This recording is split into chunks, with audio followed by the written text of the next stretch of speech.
Go. Hi guys, Miss Hafley here. I'm here with Mr. Runkle.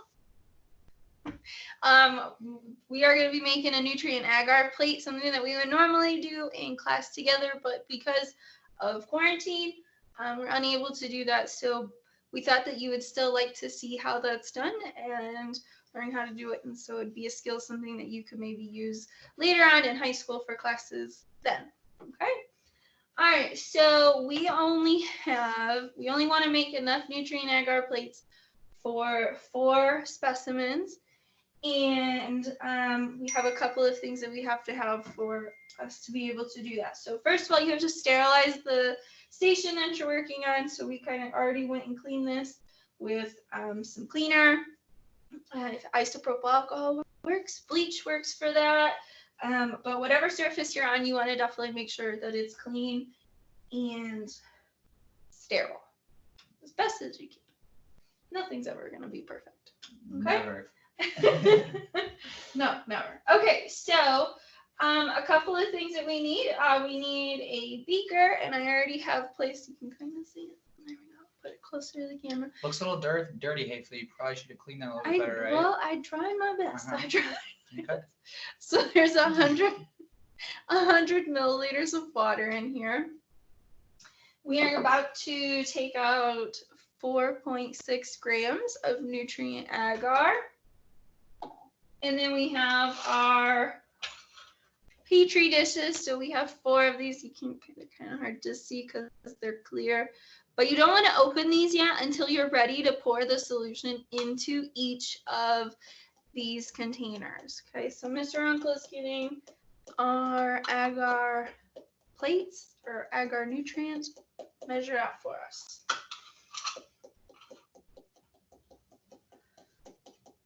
Need quite a bit. Yep. Ooh. We didn't plan this very well. 4.6. Okay. Almost there.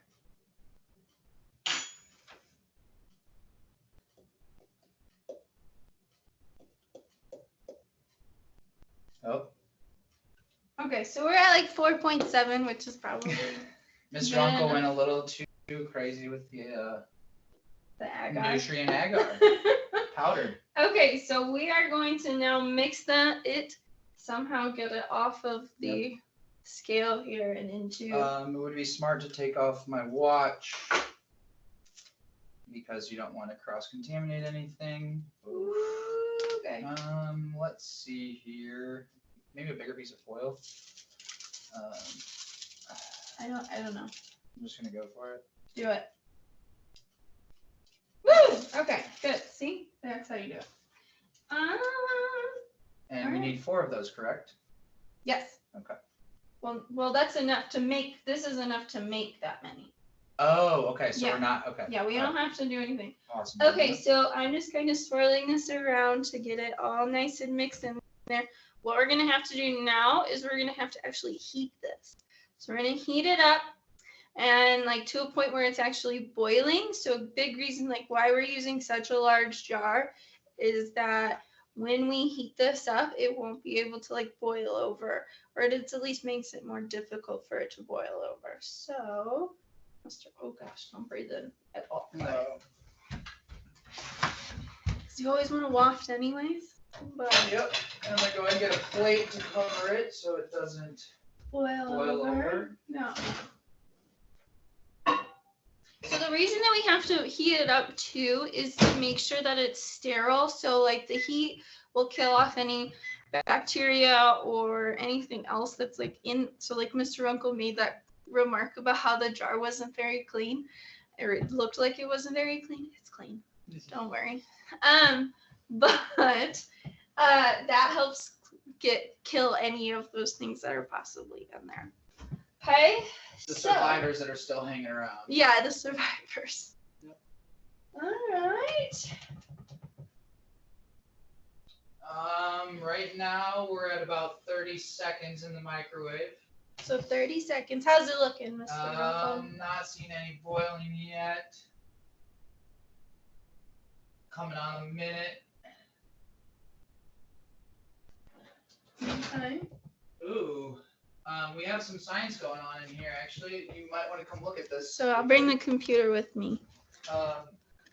My microwave is a little dirty, so it's fine. But we have a little Oh, so- sediment on the bottom, and it just like there's a gel that just kind of like detached and it's floating around on the top. Ah, so that looks pretty cool. So we're gonna let that heat probably a little bit longer, see what happens.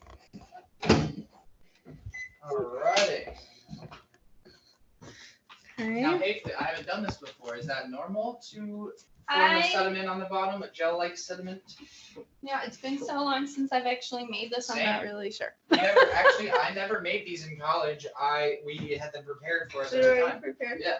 Yeah. So, I mean, we're figuring it out. Which is weird. So this is cool that they are learning now because I was never taught how to do this. Right. See, there you know. Thank you, We're even Haefely. teaching Mr. Uncle stuff Thanks, today. Haefely. You're the best. Okay. Oh, and I was talking too much, and we had a little bit of an issue. Did it boil over? Yeah. That's Well, you know what? It's okay. yeah. I'm just gonna have to clean out my microwave. All the more reason to clean it. All Okay. right. All right. So go ahead and bring it over. Safety first. Make sure you get some mitts. Yes, definitely use hot pan holders.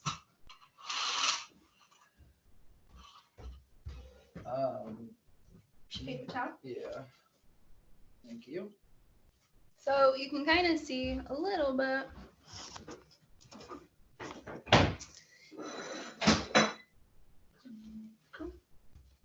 So this is what it looks like now. So like Mr. Uncle said earlier, it kind of had like that solution. So we're gonna kind of like I did earlier, do that That same spoon is somewhat sterile if you want to use that. thing. It says,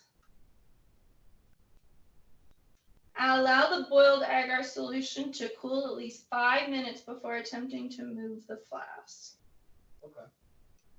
Okay. So we're gonna let it cool. Okay, so it's been about 5 minutes and we're ready to pour our nutrient plate. So why don't you pour and I will hold the lid open. Okay. Okay, if you don't want it to be all the way open, it says. This is still a little Weird. yeah, I mean I'm gonna mix it a little more. There's just some more, there's a little bit of gel. Now it's good. Okay. Okay. So just fill the bottom of the plate. I don't need to lift that up that much. Okay. Oh, the lid's not open. Oh. Just pour it all over the top of it. Probably have to put more in that one. Yeah, we'll see. I just want to make sure they all get enough.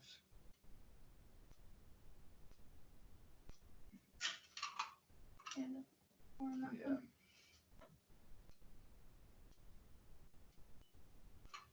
A little bit more in that one. Why isn't that spreading? Come and move it around Sure, for a we're minute. good. More in that one.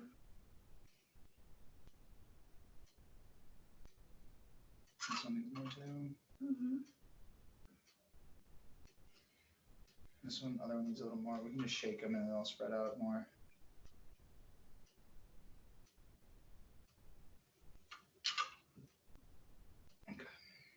Okay. So now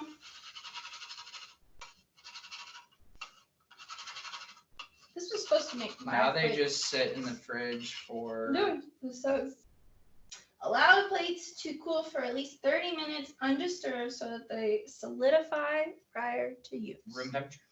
If condensation forms and that bothers you, you can flip the plates and store them upside down after they have solidified. This will keep the moisture off the surface. Always, always, always upside down. Yes, so you want to leave them this way until they're solid, and then once they have solidified, you should be good. So that's how you make nutrient agar plates, guys. Thanks for watching. Bye. Miss you guys. Bye-bye.